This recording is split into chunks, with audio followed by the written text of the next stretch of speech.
చేతులెత్తి సంతోషంగా హల్లెలూయా. ప్రభు మిమ్మల్ని దీవించి ఆశ్రయించి బలపరిచి నడిపించిన దాకా మంచిదని వాక్యంలో వెళ్దాం. ముందు పాట పాడుతాం. సాగిపోదును ఆగిపోను నేను. అందరికి వస్తాయి కదా, అందరు కలిసి పాడదాము. చేతులు చప్పట్లు కొడుతున్నారు. సాగిపోదును ఆగిపోను నేను, సాగిపోదును ఆగిపోను నేను, విశ్వాసములో నేను, ప్రార్థనలో నేను, విశ్వాసములో నేను, చప్పట్లు కొట్టు, ప్రార్థనలో నేను. హల్లెలూయా హల్లెలూయా హల్లెలూయా హల్లెలూయా హల్లెలూయా హల్లెలూయా హల్లెలూయా హల్లెలూయా. ఆగిపోదును ఆగిపోను నేను, ఆగిపోను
అందరికీ ప్రభు యేసుక్రీస్తు నామంలో హృదయపూర్వక వందనాలు తెలియజేస్తాను. సంతోషంగా ఉన్నారు? పక్కన వాళ్ళని అడగండి, సంతోషంగా ఉన్నారు? ఏంటి మీరు రాజన్న కాపీ పడుతున్నారు అనుకుంటున్నారా? అట్లేం లేదు. అందరూ దేవుని సన్నిధిలో నవ్వుకుంటూ సంతోషంగా ఆయన ఇచ్చిన సన్నిధిని అనుభవించేవారుగా, ఆనందించేవారుగా మనము ఉండాలి అని దేవుడు ఎంతగానో ఆశించున్నాడు. అటు రీతిగానే సజీవ లెక్కలో ఉంచి ఆయన పరిశుద్ధ నామంలో ఇటు రీతిగా కూడుకొని, సంఘంగా కూడుకొని ఆయన నామాన్ని మనము గణపరిచేవారుగా మన అందరినీ ఆయన జ్ఞాపకం చేసుకొని ఆయన మనల్ని ఉంచి ఉన్నాడు. కనుక దేవుడు తన పరిశుద్ధ వాక్యం నుంచి ఆది నుండి అంతము వరకు ఒకటే ఒకటి మాట్లాడుతున్నాడు. ఏం మాట్లాడుతున్నాడు చెప్పాలి? ఆది కాండంలో దేవుడు మాట్లాడాడు, నోవా ద్వారా మాట్లాడాడు. ప్రకటన గ్రంథం వరకు అదే మాట కొనసాగిస్తూ వస్తున్నాడు. ఏం మాట?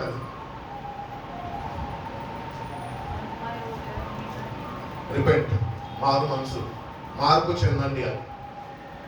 ఆనాడు ఆది కాండంలో చూసినట్లయితే దేవుని చేత ఎంపిక చేయబడిన నోవా ఓడగట్టి ఓడలోనికి అందరు వచ్చి రక్షింపబడండి అని పిలిస్తే ప్రజలు వాళ్ళ ఇష్టానుసారంగా వాళ్ళు జీవిస్తూ మాటని ధిక్కరించి వాళ్ళు జలప్రలయంలో నాశనం అయిపోయారు.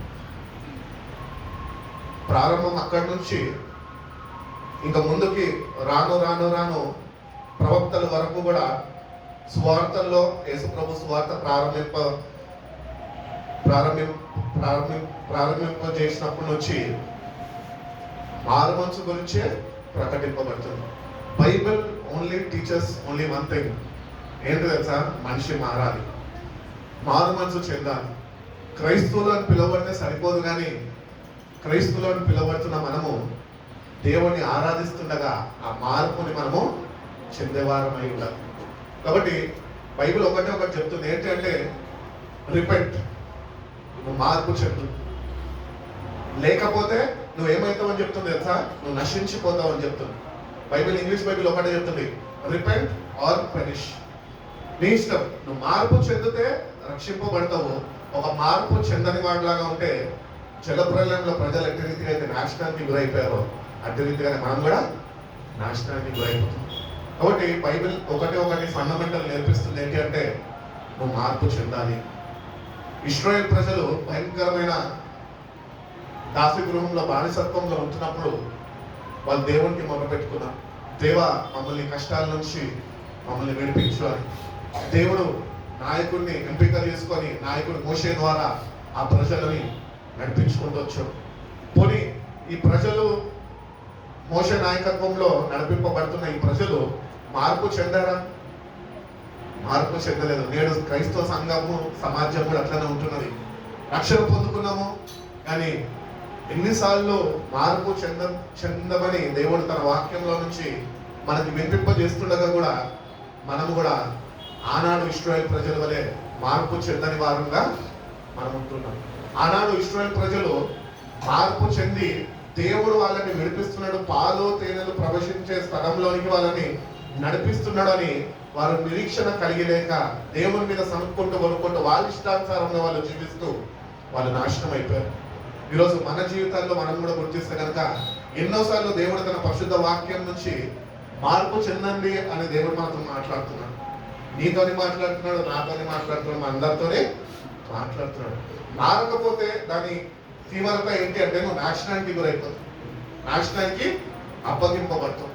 ఆనాడు ప్రజలు దేవుని యందు సంపూర్ణ విశ్వాసము వాళ్ళు నింపక, దేవుడు మనల్ని పిలిచాడు కదా, మోషే నాయకుడిని ఎంపిక చేసుకున్నాడు కదా, ఆయనకి లోబడి మనము ఒకవేళ వెంబడిస్తే కనుక మనము చక్కగా పాలు తేనెలు ప్రవహించే దేశంలోనికి, సమృద్ధి గల స్థలంలోనికి నడిపింపబడతాము అని వాళ్ళు గ్రహింపు కలిగి లేరంట. అందుకనే వాళ్ళు ఆ యాత్రలో, ఆ అరణ్యంలో వాళ్ళు సనుక్కుంటూ కొనుక్కుంటూ మార్పు చెందాల్సిన ఇశ్రాయేల్ ప్రజలు మార్పు చెందక వాళ్ళు ఇస్కరేల్ వలె వాళ్ళు రాలిపోయినారు, మట్టి వలె వాళ్ళు రాలిపోయినారు, వాళ్ళందరూ రాలిపోయినారు. ఈరోజు మన జీవితాలు కూడా అంతే.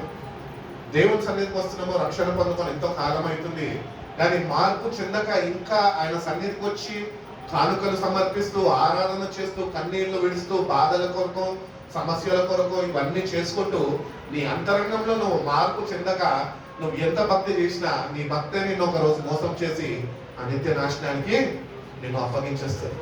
కాబట్టి మనము గ్రహింపు హృదయం కలిగి దేవుని సన్నిధిలో నీ వాక్యము చేత నా మనోనేత్రాన్ని నేను వెలిగించయ్యా, నా అంతరంగంలో నిజమైన మార్పు నాలో నూతనంగా పుట్టించయ్యా అని దేవుని మనము అడిగి వేడుకోవాలి. When you ask God he will help you. నువ్వు దేవుడిని అడగకపోతే దేవుడు నీకు ఏం చెయ్యలేడు. దేవుడిని అడగాల. మనం అన్ని అడుగుతాం దేవుడిని, కానీ ఒకటి అడగం ఏంటి తెలుసా? నన్ను మార్చు ప్రభు అన్నాడు. ఎందుకంటే we don't have that desire. మారాలని మనకి ఇష్టము లేదు. చాలా మంది ఏమంటారు తెలుసా? నేను ఇంతే, నాశనం అయిపోతావు అట్లుంటే. ఒకటే మాట దేవుడు చెప్తున్నాను, నేను ఇంతే అంటే కాదు. You have to work out of నీ రక్షణ విషయంలో నువ్వు you have to work out for your salvation. దేవుడు రక్షణ ఇచ్చాడు, దాని కొరకు నువ్వు ప్రయాస పడాలి. మార్పు చెందాలా, నీలో ఆసక్తిని కనపరచాలా, దేవుని సన్నిధిలో వేచి ఉండాలా, దేవుని దగ్గర మొరపెట్టుకోవాలా. ప్రభా నా అంతరంగంలో నాకు మార్పు కలుగుచేయి, నన్ను నూతన సృష్టిగా నువ్వు మార్చు ప్రభా, నూతన స్వభావము, నూతన తలంపులు, నూతన ఆలోచనలతో నన్ను నింపు ప్రభా అని దేవుడిని అడగాలి. దేవుడిని అడిగితేనే ఆ మార్పు మనకు అనుగ్రహిస్తాడు. దేవుణ్ణి నమ్ముకున్నంత మాత్రాన, మందిరానికి వచ్చినంత మాత్రాన, బాప్తిజం దాంట్లో నీళ్ళలో మునిగినంత మాత్రాన మనిషి మారడు. ఎవడు చెప్పినా మనిషి మారడు. కానీ ఎప్పుడైతే మనిషి దేవుని వాక్యానికి విధేయత చూపితే వాడిలో మార్పు కలుగుతుంది. హల్లెలూయా. కాబట్టి ఆ మార్పు మనకు కావాలి. దేవుని సన్నిధికి వచ్చి ఇప్పటి వరకు ఎన్నో అడుగుంటావు, ఎన్నో దేవుని దగ్గర నుంచి నువ్వు పొందుకొని ఉంటావు. కానీ దేవుడు ఈ అంత్య దినాల్లో మనతో ఒకటి అడుగుతున్నాడు, మన దగ్గర ఒకటి కోరుకుంటున్నాడు. ఏంటి అంటే, నువ్వు మారితే నా రాజ్యంలో ఉంటావు, నువ్వు మారకుంటే నువ్వు నాశనం అయిపోతావు అని చెప్తున్నాడు. కాబట్టి దేవుని సన్నిధికి వస్తున్న మనము ఇవన్నీ తాత్కాలికమైనవి. ఉద్యోగము, వివాహము, లేకపోతే లైఫ్ లో సెటిల్ అవ్వడము, గృహము, లేకపోతే ఆస్తులు, అంతస్తులు, ఇవంతా తాత్కాలికమైనవి. వీటి గురించి అడగద్దు ప్రభుని. నువ్వు ప్రభుకి లోబడితే ప్రభు ఇవన్నీ నీకు అనుగ్రహిస్తాడు. అందుకని అంటున్నాడు కదా, మొదట నా నీతిని రాజ్యాన్ని మీరు వెతకండి, తర్వాత నేను అన్ని మీకు ఇస్తా అంటున్నాడు. అంటే నీతి రాజ్యాన్ని వెతికేవాడుగా ఉండాలంటే మారు మనసు చెందినవాడు మాత్రమే నీతిని రాజ్యాన్ని వెతికేవాడుగా ఉండగలుగుతాడు. ఆ మార్పు చెందక నువ్వు దేవుని నీతిని రాజ్యాన్ని ఏమాత్రము నువ్వు వెతకలేవు. ఎందుకంటే నీ మనోనేత్రాలు గుడ్డితనంలో ఉన్నాయి. యుగ సంబంధమైన దేవత నీ మనోనేత్రాలకి గుడ్డితనము కలుగజేస్తున్నది అని పరిశుద్ధ వాక్యము సెలవిస్తున్నది. కాబట్టి ఈ గుడ్డితనం నుంచి మనము విడుదల పొందుకోవాలి. Our eyes have been blinded by the darkness of this world. ఈ అపవాది చేత చీకటి కమ్ముకొని దేవుని వాక్యం అనే వెలుగు మన మీద ఉదయించలేకపోతుంది. ఈ వాక్యము మన మీద ఉదయించినప్పుడే సరైన గ్రహింపు మనం కలిగి జీవించగలం. ఆ వాక్యం మన మీద ఉదయించాలి. దేవుణ్ణి అడగాలి, ప్రభా నీ వాక్యము నా జీవితంలో ఉదయింపచేయి ప్రభా అని దేవుని నువ్వు అడిగితే ఆ వాక్యం నీ జీవితంలో ఉదయింపజేస్తుంది. ఆ వాక్యం నిన్ను వెలిగిస్తుంది. పాట పాడిస్తే వెలిగింపబడతావు, అట్లయితే అందరూ వెలిగింపబడతారు. అవునా? కానీ నీలో అంతరంగంలో నీలో ఒక ఆశ ఉండాలి, నీలో ఒక తపన ఉండాలి, దేవుని సన్నిధిలో ఉండాలి. ప్రభా దేవుడు మన దగ్గర నుంచి ఒకటి మానవుడి దగ్గర నుంచి ఆయన స్వరూపంలో చేసుకున్నాడు కనుక దేవుడు మన దగ్గర నుంచి ఒకటి కోరుకుంటాడు. ఏంటి అంటే, పోగొట్టుకున్న మహిమని నువ్వు తిరిగి పొందుకో, అదే నీకు చాలు అంటున్నాడు దేవుడు. అందుకని రోమిలు రాసిన పత్రికలు అంటాడు కదా, భేదం ఏమీ లేదు, అందరూ పాపము చేసి దేవుడు అనుగ్రహిస్తున్న మహిమను పోగొట్టుకున్నమాట. కాబట్టి పోగొట్టుకున్న మహిమ ఎక్కడి నుంచి నీకు అనుగ్రహింపబడుతుంది అంటే దేవుని వాక్యంలో నుంచి. హల్లెలూయా. ఆయన వాక్య స్వరూపిగా, ఆత్మస్వరూపిగా మన మధ్యలో ఉంటున్నాడు. ఆ వాక్యమే మనని ఉదయింపజేస్తుంది. ఆ వాక్యము చేత మన మనోనేత్రాలు వెలిగింపబడాలి. ఆ వెలిగింపబడినప్పుడే మనలో మార్పు అనేది ప్రారంభం అవుతుంది. మనలో మార్పు ప్రారంభం కాకపోతే ఎన్నిసార్లు వాక్యం చదివినా, ఎన్నిసార్లు నువ్వు ప్రసంగాలు చేసినా అది వ్యర్థమే. అది ఎవరికి ఉపయోగకరంగా, ప్రయోజనకరంగా ఉండదు. కాబట్టి దేవుని సన్నిధికి వస్తున్న మనము లెట్స్ ఆస్క్ గాడ్, ప్రభువా నన్ను మార్చేయ. వాక్యం సెలవిస్తుంది కదా, క్రీస్తు నందు ఉన్నవాడు నూతన సృష్టి, పాతవన్నీ గతించిపోయాను, సమస్తము నూతనమాయను. సమస్తము కొత్తగా అవ్వాలా. మనిషి రూపురేఖలు మారాలా, మాట తీరు మారాలా, వేసుకునే వస్త్ర ధారణ ఇది కూడా మార్పు చెందాలి. అందరిలాగా నువ్వు కూడా ఉంటే నేను యూజువల్లీ ఈ మధ్యన వాట్సాప్ స్టేటస్ చూస్తాను ఎవరిని, ఎందుకంటే బాధ కలుగుతుంది నాకు ఒక్కొక్కసారి. వాళ్ళు ఏ బాధలో ఉండి పెడతారో ఆ బాధతో నాకు బాధ కలుగుతుంది, అందుకే నేను చూడడం మానేసిన. కానీ బయట పండగ, అన్యజనుల పండగ జరుగుతున్నాయి. మనల్లో వాళ్ళలాగా ఎథనిక్ వేరేసుకొని క్రైస్తవులు వాళ్ళతో సెల్ఫీలు తీసి పెట్టుకున్నారండి. వాళ్ళ పండగకి వీళ్ళకేమో అవ్వదు రెడీ అవ్వడానికి. అంటే మార్పు చెందని క్రైస్తవులు వీరని నేను గుర్తించగలుగుతున్నాను. మార్పు మనం అన్ని విషయాల్లో చెందాలండి. మాటలోను, చూపులోను, తలంపులోను, మన ప్రవక్తలలోను, మనం కూర్చుండటంలోను, ప్రార్థించుటలోను, అన్నిట్లో దేవుడు మార్పు కోరుకుంటున్నాడు. ఆ నిజమైన మార్పు మనకు కావాలి అని దేవుడు ఆశిస్తున్నాడు. ఆయన ఆశిస్తున్నాడు, సరే ఆ ఆశ మనలో ఉండాలి. ప్రభా నన్ను మార్చేయ, నీకు ఇష్టమైన విలువైన పాత్రగా నన్ను మార్చుకోవాలి అని దేవుడిని అడుగుతాం. కానీ మన పద్ధతులు ఏమై మార్చుకో. మన కోరికలు, మన అలవాట్లు, మన జీవన విధానము ఇవన్నీ ఎట్లుంటాయంటే విధావిధం ఉంటాయి. అవి ఏమీ మార్పు చెందవు. కానీ క్రైస్తవుడు, కానీ సంఘంలో ఒక భక్తుడిని, కానీ సంఘంలో ఒక మంచి పేరు పొందిన వ్యక్తిగా నువ్వు గుర్తింపు పొందుకున్నావు. కానీ దేవుడు మనం చూస్తున్నప్పుడు అంతరంగంలో మార్పు లేదు. ఈ మారకుండా ఎంతకాలం నువ్వు ఉంటావు?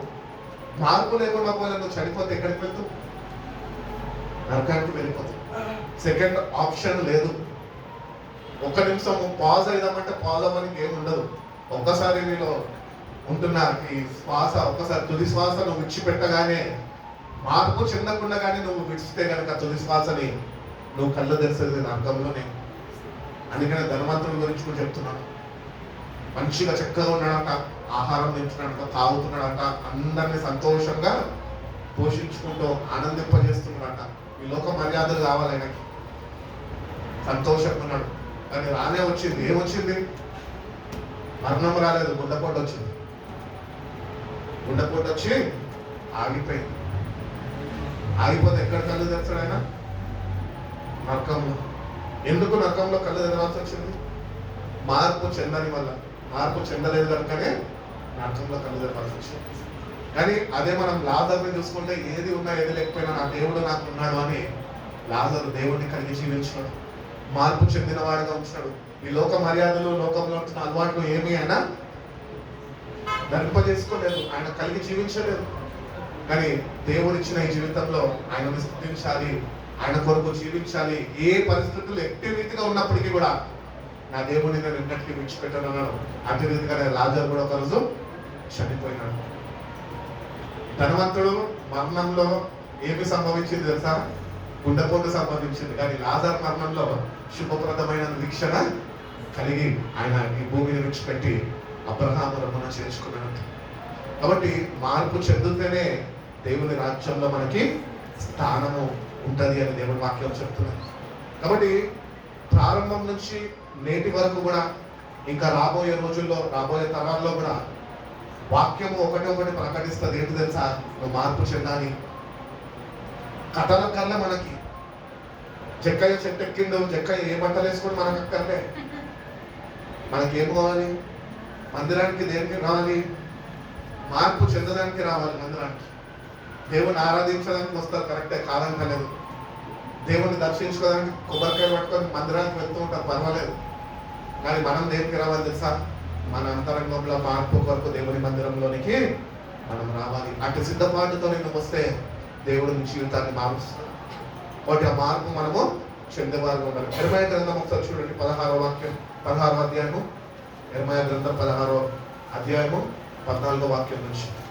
సెలవిచ్చిన మాట ఏమనగా, నేను వారి పితరులకు ఇచ్చిన దేశంలో వారిని మరలా రప్పించేదని కనుక రాబో దినములలో ఐగుప్తు దేశంలో నుండి ఇశ్రాయేలును రప్పించిన యెహోవా జీవము తోడని ఇక మీదట అనక ఉత్తర దేశంలో నుండి ఆయన వారిని తరిమిన దేశంలో నుండి ఇశ్రాయేలును రప్పించిన యెహోవా జీవము తోడని జనులు ప్రమాణం చేయుదురు.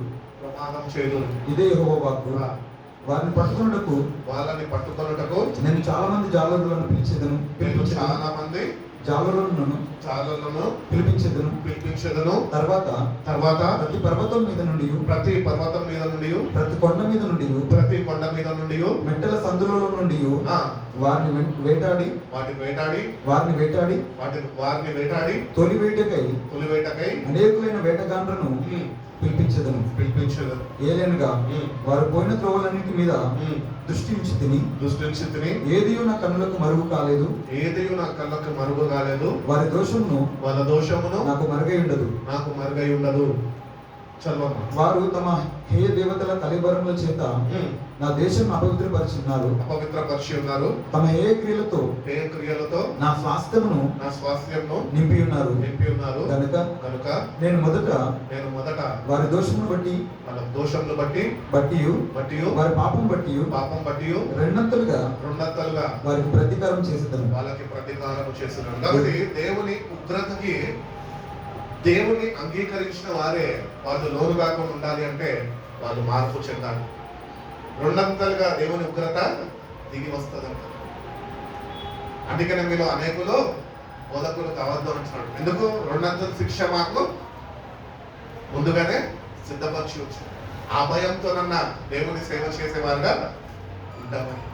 కాబట్టి మార్పు చెందని వారి గురించి కూడా దేవుడు తెలియజేస్తున్నాడు. వీళ్ళని నేను ఒకప్పుడు రప్పించాను. మనం ఒకప్పుడు చీకటిలో చీకటిలో ఉన్న మనని ఆయన వెలుగులోనికి అనగా ఆయన సంఘంలోనికి ఆయన చేర్చుకున్న దేవుడు ఇప్పుడు మన దగ్గర నుంచి ఏం ఆశిస్తున్నాడంటే చీకటి నుంచి వచ్చిన మనము వెలిగింపబడాలి, ఇతరులని వెలిగించేవారుగా మనం ఉండాలి అని దేవుడు కోరుతున్నాడు. కానీ ఈ ప్రజలంట దేవుని ఆహ్వానాన్ని వాళ్ళు అంగీకరించి రక్షణని పొందుకొని మందిరానికి వచ్చి దేవుని మందిరాన్ని ఏం చేశారంట? వాళ్ళు పాడు చేశారు. హేయ దేవతలతోని అన్య ఆచారాలతోని మందిరాన్ని అపవిత్రపరిచారంట. కాబట్టి దేవుని మందిరము అపవిత్రము చేయబడ్డది. కాబట్టి అపవిత్రం చేయబడ్డ ఈ మందిరము బాగు చేయబడాలి అని దేవుడు ఆశిస్తున్నాడు. ఇప్పుడు ఎట్లా బాగు చేయబడుతుంది అంటే ఆయన కుమారుడు యందు సంపూర్ణ విశ్వాసం ఉంచి వాళ్ళ జీవితాలను ఆయన సమర్పించి ఆయన కార్చిన యవన రక్తము చేత మన పాపాలను కడుక్కొని మళ్ళా తిరిగి పాపము దగ్గరికి పోకుండా ఒక పవిత్రమైన జీవితము జీవించినప్పుడే ఈ మందిరము పవిత్రపరచబడుతుంది. కాబట్టి ఈ మందిరము పవిత్రపరచబడాలి.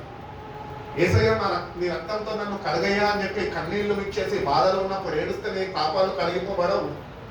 నీలో ఉంటున్న అపవిత్రతని నువ్వు నీళ్ళ నుంచి మొట్టమొదటిగా నువ్వు తొలగించుకోవాలి.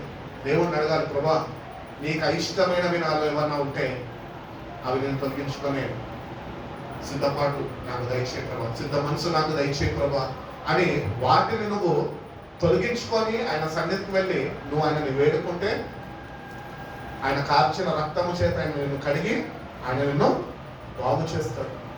ఒక పవిత్రమైన బిడ్డగా, పవిత్రమైన దేవుని మందిరంగా, పరిశుద్ధాత్ముడు దేవుడు నివసించే నిలయముగా ఆయన నిన్ను మార్చుకుంటాడు. ఒకటి మార్పు మనకు కావాలి. ఈ మార్పు కొరకు దేవుడు తన ప్రియ కుమారుడిని మన కొరకు ఆయన పంపి ఉన్నాడు.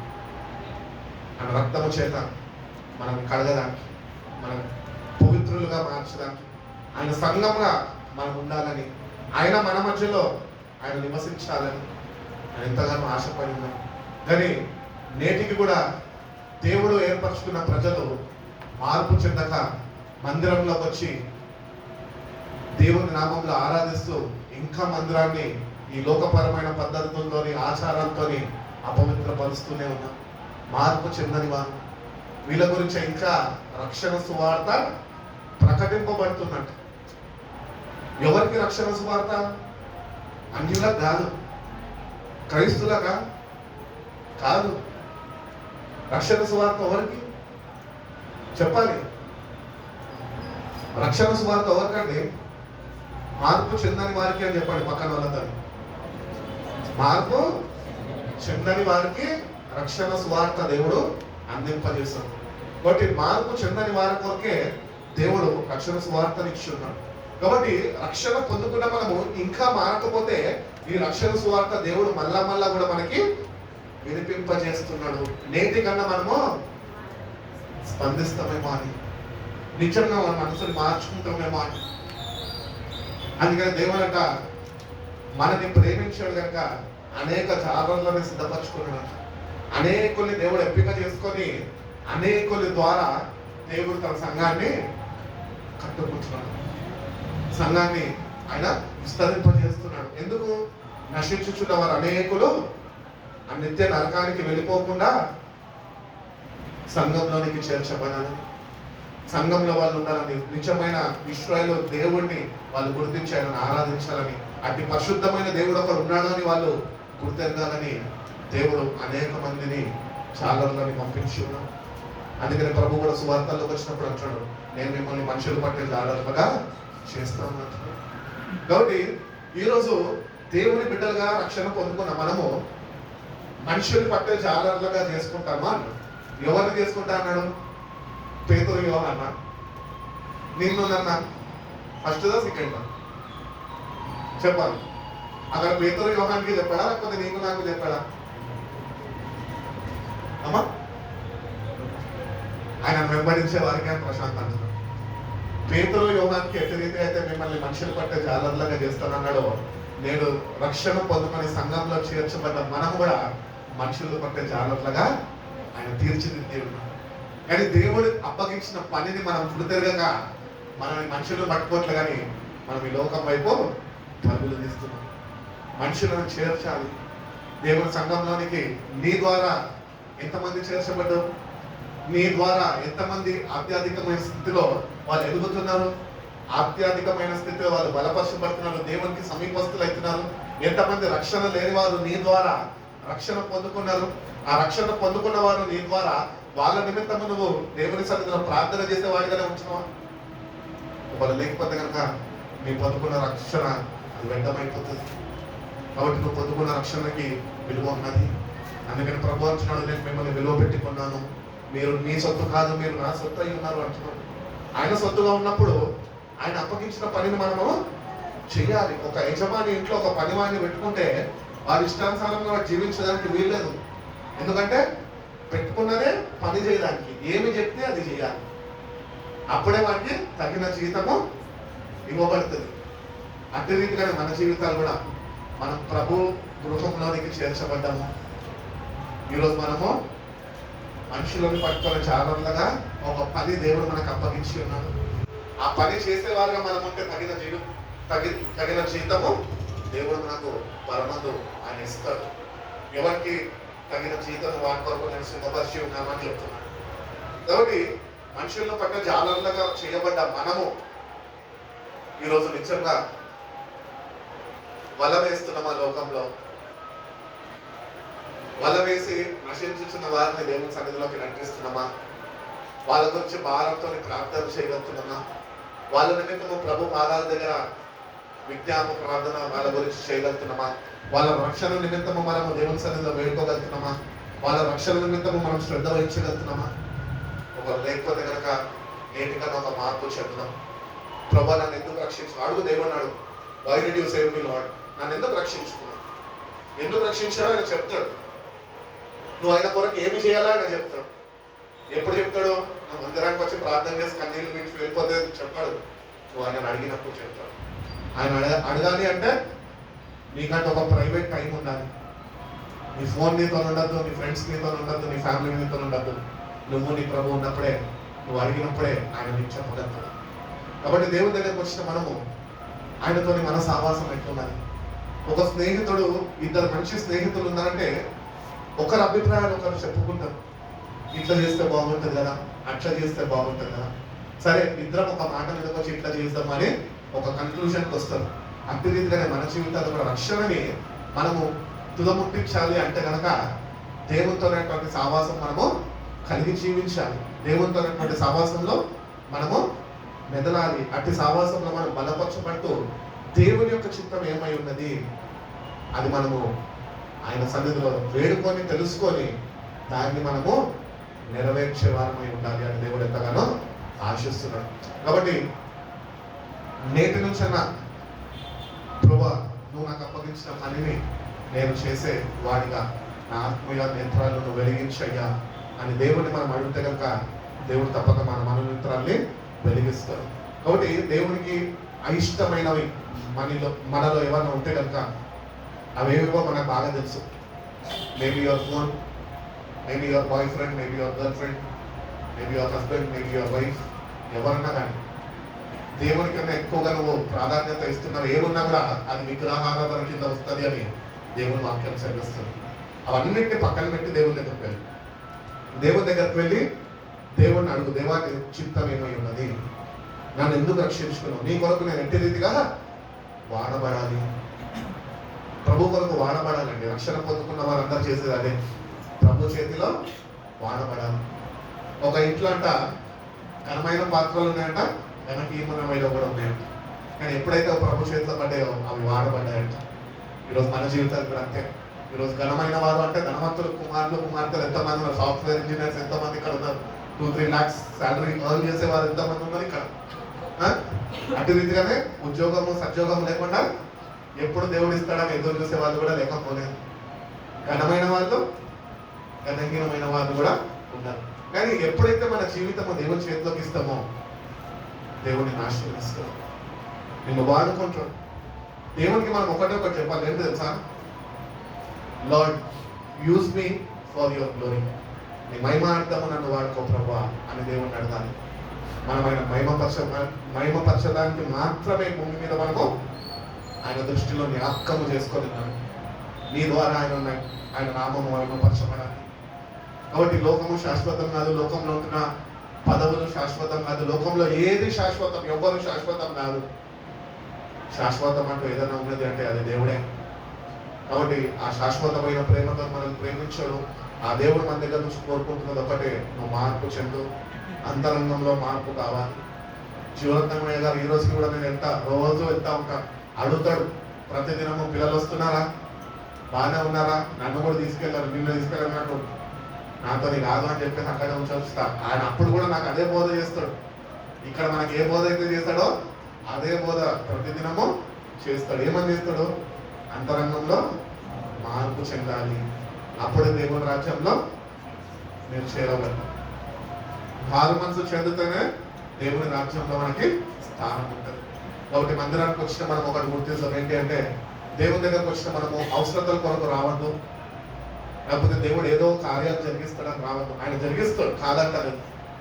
కానీ నీకు అనుగ్రహింపబడిన రక్షణని అది నువ్వు పొందుకోవాలి అనుకుంటే, నువ్వు దేవుని దగ్గరకు వస్తున్న నువ్వు నిజమైన మార్పు నాకు కావాలి ప్రభువా అని నువ్వు దేవుడిని అడిగితే, ఆయనను వేడుకుంటే తప్పక మార్పు నీలో ఆయన కలుగు చేస్తాను అని తెలియజేస్తున్నాడు. అదేవిధంగా మనం చూసుకున్నట్లయితే కనుక ఆమోస్ గ్రంథం 4వ అధ్యాయం 2వ వాక్యంలో తెలియజేస్తున్నాడు, ఇశ్రాయేలు ప్రజలు వాళ్ళు మారలేదు అంట. Israel has not repented and return to God. దేవుని వైపు ఇంకా వాళ్ళు తిరగని ప్రజలుగా ఉంటున్నారు. దేవుడు ఏ ఇశ్రాయేల్ ప్రజల గురించి మాట్లాడుతున్నాడు అంటే, క్రీస్తు రక్తము చేత కడగబడి నేను సార్వత్రిక సంఘంగా పిలువబడుతున్న వారితోనే మాట్లాడుతున్నాడు. వాళ్ళంట రక్షణ పొందుకున్నారు, బాగానే ఉంది, కానీ వాళ్ళు ఎటువైపు తిరుగున్నారంట?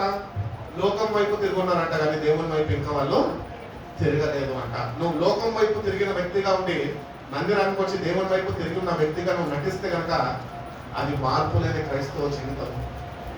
అందుకని నువ్వు మారాలి. మార్పు నీలో దేవుడు కోరుకుంటున్నాడు, చూడాలని ఆశిస్తున్నాడు.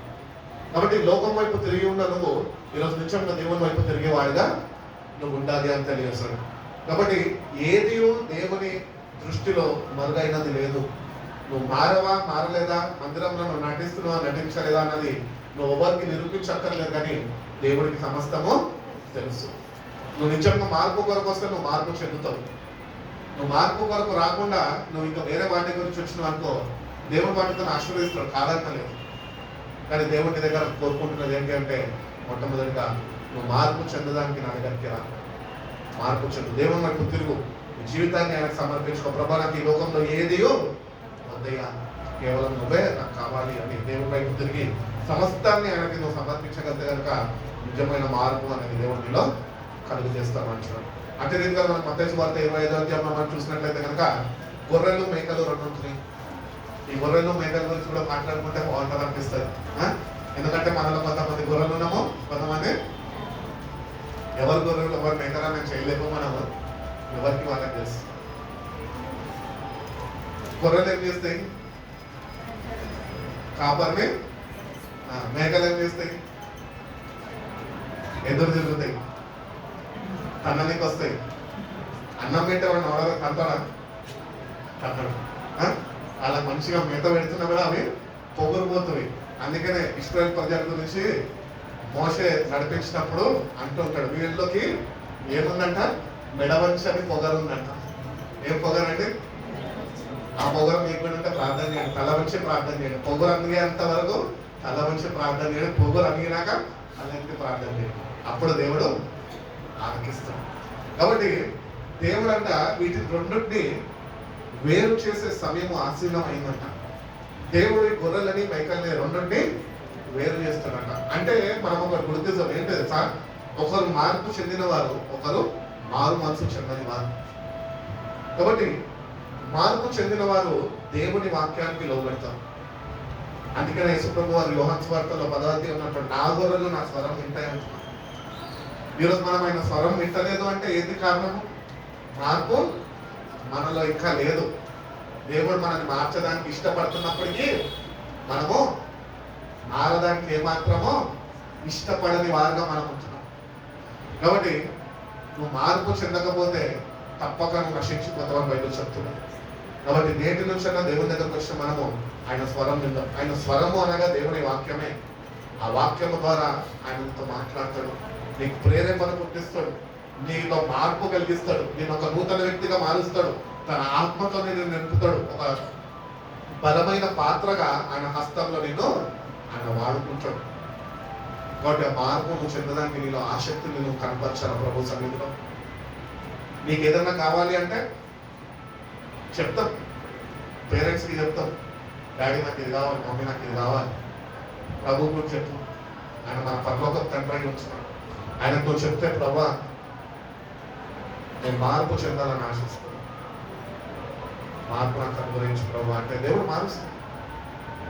కుష్ఠవ్యాధి వాళ్ళ దగ్గరికి కూడా ప్రభు వచ్చినాడు.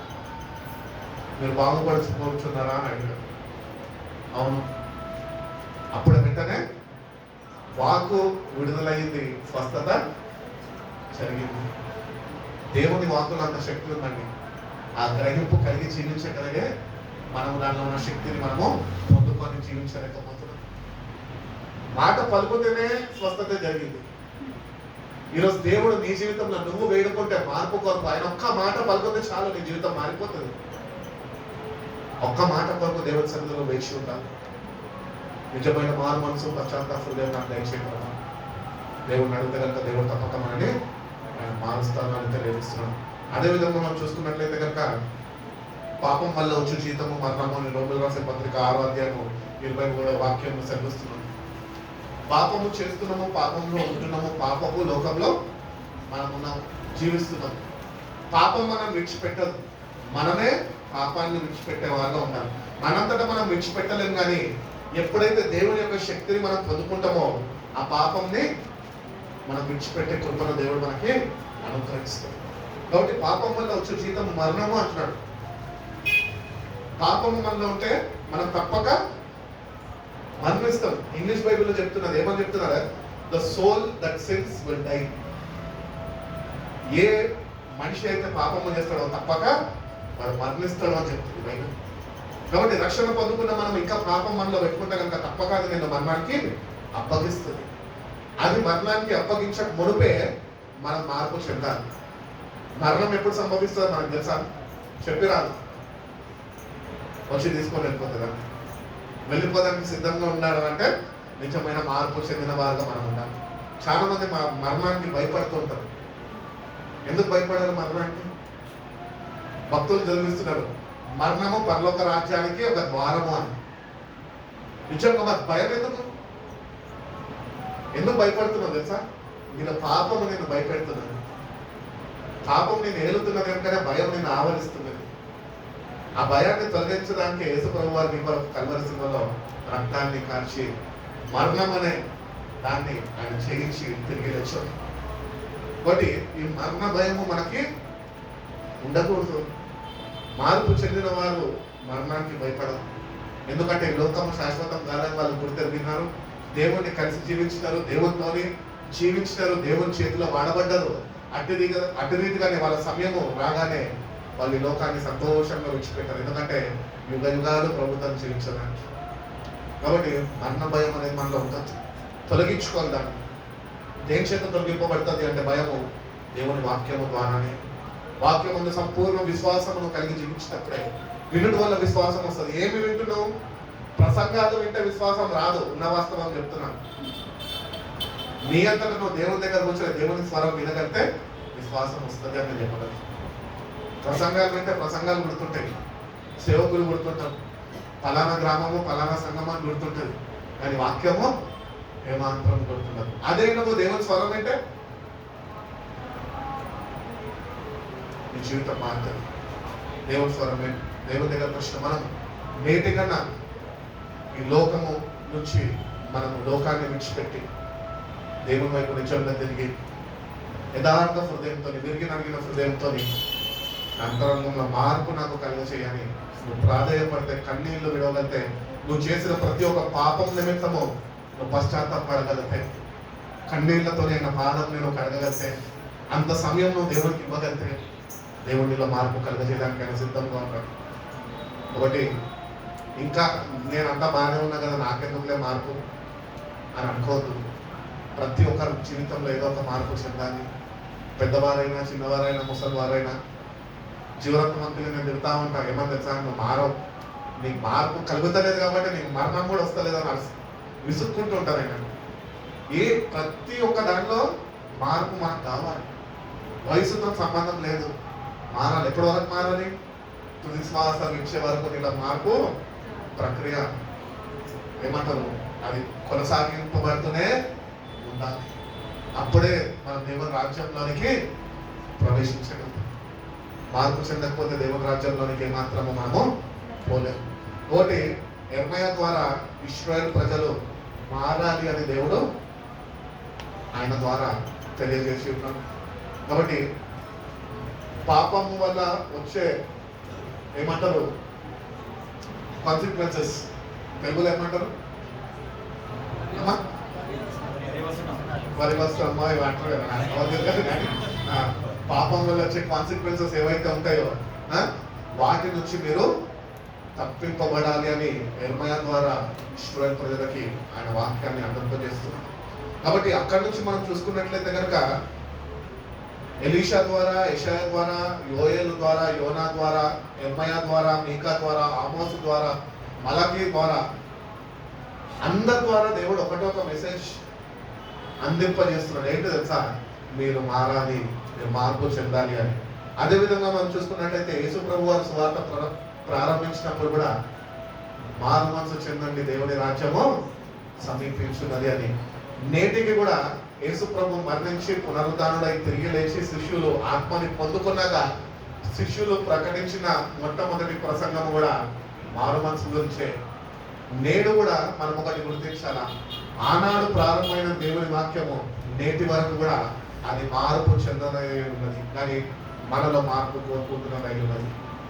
దేవుని వాక్యం మారదు, వింటున్న మనమే మార్పు చెందాలి అని దేవుడు తెలియజేస్తున్నాడు. కాబట్టి దేవుని దగ్గరకు వచ్చిన మనం మన జీవితాలను సమర్పించుకొని, ప్రభువా నిజమైన మారు మనసు నాకు దయచేయండి, నా అంతరంగంలో నూతన హృదయం నాకు పుట్టించు, నూతన మనసు నాకు అనుగ్రహించు. దావీదు ప్రార్థన మనకు తెలుసు, ప్రార్థన చేస్తాం, నీ సన్నిధి నుంచి నన్ను త్రోసివేయకు, నీ ఆత్మని నాలో నుంచి తీసివేయకు, సమ్మతి గల మనసు నాకు దయచేయి. చక్కటి ప్రార్థన. అటువంటి ప్రార్థన మనం చేస్తే కనుక దేవునితో సహవాసంలో మనము ఉండగలుగుతాము, ఆయనతో నిలబడగలుగుతాం. మనం అటువంటి ప్రార్థనలు చేయాలి. మనకు వచ్చిన ప్రార్థనలు మనం చేస్తాం, మనమే నీతిమంతులం అనుకుంటాం. లేదు, surrender your self to God, దేవునికి సమర్పించుకో. ఒకవేళ ఈ రాత్రికి ఈ దినాన నువ్వు కన్ను మూస్తే ఇంకా నీ అంతరంగంలో నువ్వు మార్పు చెందక నువ్వు కానీ మరణిస్తే ఇంతకాలము చేసిన భక్తి అంతా వృధా అయిపోతుంది. కాబట్టి మరణం ఎప్పుడు సంభవిస్తుంది మనకు తెలియదు. ఆ మరణము సంభవించకపోతే ఆ సమయం మనకు తెలియదు. మరణం ఒకటి మనకు తెలియదు, దేవుని రాకడ కూడా మనకి తెలియదు. కానీ సూచనలు అయితే ఇచ్చాడు రాకడికి. మరణానికి సూచనలు ఇచ్చాడా? లేదు. ఒక వ్యక్తికి టీబీ వస్తుంది, ఒక వ్యక్తికి క్యాన్సర్ వస్తుంది, ఒక 20 years బాధపడితే తర్వాత చచ్చిపోతాడు. ఇక్కడ రాసడా రాయలేదు. కానీ రాకడికి సూచనలు వచ్చినాయి. కాబట్టి ఆయన రాకడికి సిద్ధపడుతున్న మనము ఇంకా మార్పు చెందకపోతే దేవుడు ఇంకొక అవకాశం మనకి ఇస్తున్నాడు. నిజమైన మార్పు చెంద నా వైపు వెళ్తున్నా అని దేవుడు తెలియజేస్తున్నాడు. అందుకని అంటాడు కదా, దైవ చిత్తానుసారమైన దుఃఖము రక్షణార్థమైన మార్మనసును కలుగు చేయును. దైవ చిత్తానుసారమైన దుఃఖం అంటే ఏంటి? శివని చూసి అయ్యా నా కోసం ఇట్లా చచ్చిపోయిన ప్రభా అని వెళ్ళడం కాదు. చాలా మంది గుడ్ ఫ్రైడే వచ్చినప్పుడు పటాన్ని చూసి ఏడుస్తూ ఉంటారు, శిల్వని చూసి ఏడుస్తుంటారు. వాళ్ళకి ఎట్లా అర్థమవుతుంది అంటే వాక్యము దైవ చిత్తానుసారమైన దుఃఖం అంటే అదే. క్రాస్ ముందు నిచ్చాలా కన్నీళ్లు కావాలి. ఏమన్నా క్రైస్తుల వీళ్ళు మార్పు చెందని వారు లేదు. దైవ చిత్తానుసారమైన దుఃఖం ఏంటి అంటే, నువ్వు ఏ పాపముతోనైతే నువ్వు పట్టబడి పీడింపబడుతున్నావో, ఏ పాపము నువ్వు చేసి ఇంకా పాప క్షమాపణ దేవుని దగ్గర నుంచి నువ్వు ఇంకా పొందుకోలేదో, వాటి నిమిత్తము దేవుని సన్నిధిలో కన్నీళ్లు విచ్చి నువ్వు ఒప్పుకుంటే అది దైవ చిత్తానుసారమైన దుఃఖం. ఆత్మ కార్యం అప్పుడు జరుగుతుంది. పరిశుద్ధాత్మ దేవుడు అంట మన పాపాలను ఒప్పింపజేస్తాడంట. మనంతటా మనం ఒప్పుకోము. మనం ఏం చేస్తామో, మనం స్పెషల్ బ్రీడ్. మనం ఏమి కప్పుకొనే రకాలు, మనం ఒప్పుకొనే రకాలు ఏమాత్రమో కాదు. మనం ఒప్పుకోము కాబట్టి ఆయన పరిశుద్ధాత్మను అనుగ్రహించి ఆయన ఒప్పింపజేస్తాడు అని. అందుకని అన్నాడు కదా, నేను వెళ్ళుట మంచిది, మరొక ఆదరణకర్తని మీ వద్దకు పంపిస్తాను. ఆయన మిమ్మల్ని సత్యంలో నుంచి, మీరు సత్యం మనకు తెలుసు కానీ సర్వసత్యంలోనికి రాలేదు. అంతే. సర్వసత్యంలోనికి రావడం అంటే మార్మనసు చెందడమే, నిజమైన మార్పు కలిగి జీవించడమే.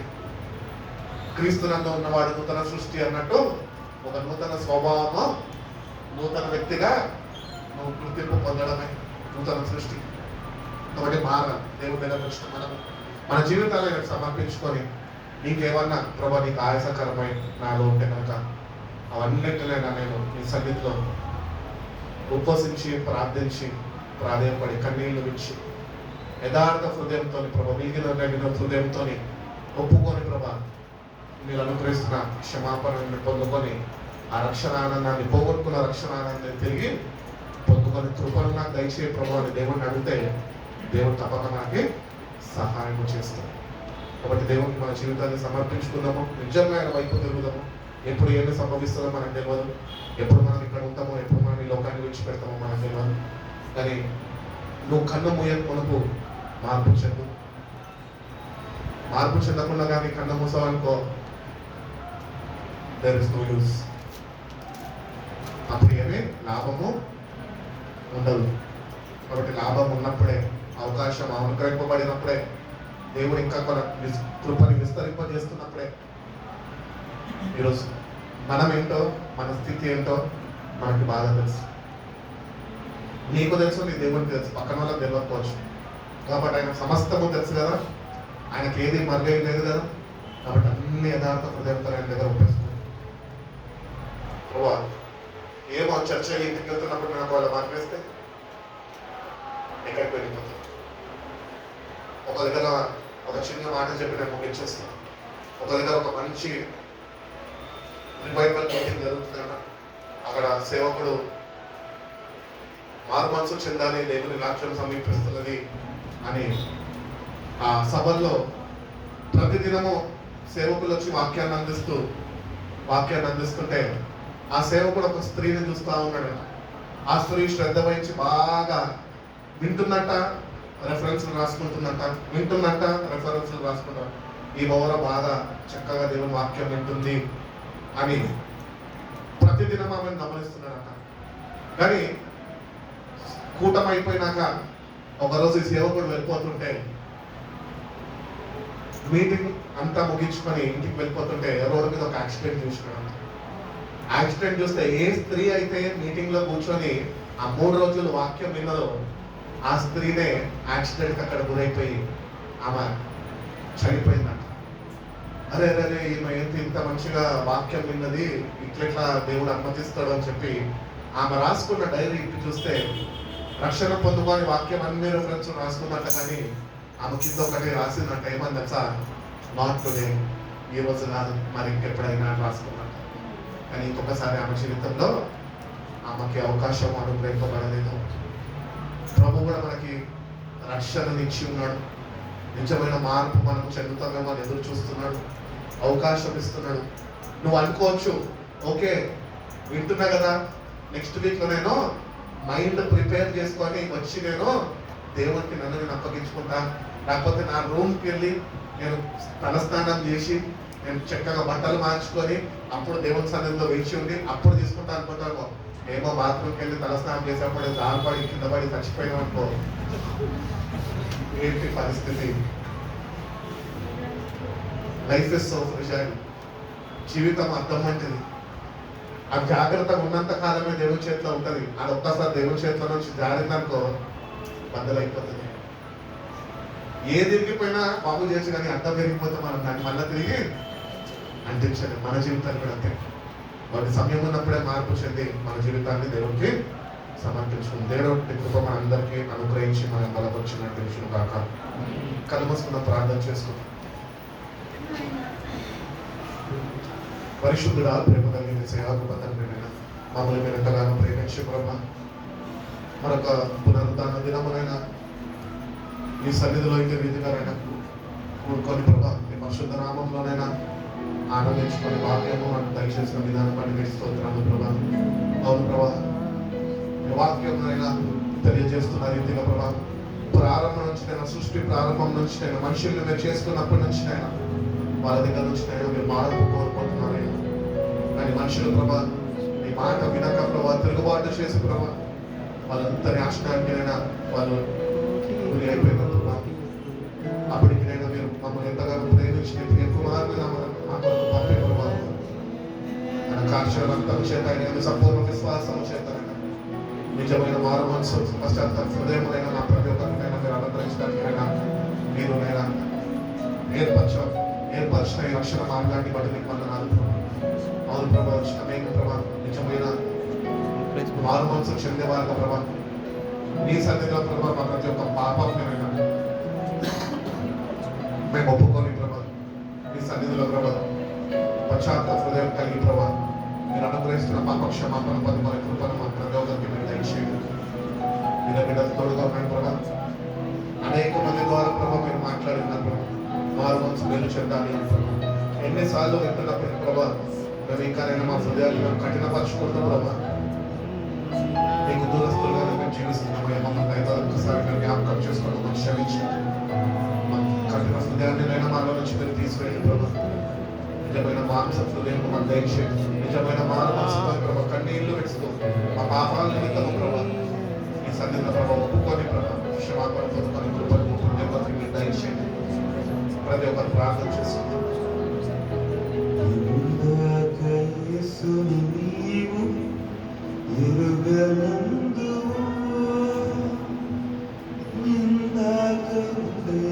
ఎవరు పాడతారు ప్రార్థన చేస్తున్నారు.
పరికించి చూడు గాయాలను నీ వేలు తాకించి చూడు. ఆయన సన్నిధిలో సందేహమే ప్రభుకి చెప్తాను ప్రభా, ఒక్కసారి నేను పట్టుకొని కృపను దయచేయండి. లోకములను ఈడచాలవా సాతాను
నువ్వు ఒప్పుకుంటే ఆయన క్షమించే దేవుడై వచ్చినాడు.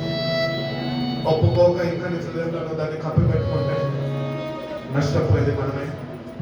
కాబట్టి ఆయన సన్నిధికి వచ్చినప్పుడు అపనమ్మకం నాలో నుంచి తీసిపోయి ప్రభా, నీ అందునైనా సంపూర్ణ విశ్వాసం నేను వచ్చాను నాకు నేర్పించు ప్రభా.